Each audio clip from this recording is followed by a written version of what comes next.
Now, that destabilization can be used for, let's say, for better or for worse. Right. And it should be used for better. That's complex. It's a very complex thing to manage.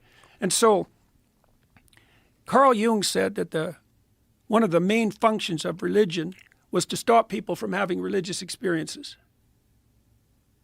And what he meant by that was that a direct experience of the transcendent is enough to shake you to the foundation and to destabilize not only you but your culture. This is why there's another scene in the story of Exodus. But could you explain further, like expand on what he was meaning by that? But they keep you from having religious experiences? Well, if everybody goes their own enlightened way, let's say, there's no social cohesion. There's no unity of purpose. There's nothing but fragmentation.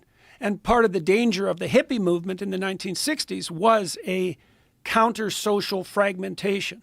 Right. Now, so you can imagine, things get so constrained that everybody's exactly the same, and that's a complete totalitarian catastrophe. But you can imagine the opposite catastrophe, which is that, well, everyone's letting it all hang out and doing their own thing, and that's equally dangerous. Right. And so there's some balance in the middle. Well, that's that balance between chaos and order that we were referring to earlier. It's also an ignorance of the structure that's involved in maintaining a society. Definitely. You need discipline, and people need to work to maintain the society that you enjoy, to be so free and to be a hippie. Well, you can imagine that complex social order can be maintained by something like mindless obedience. Right. But that's suboptimal.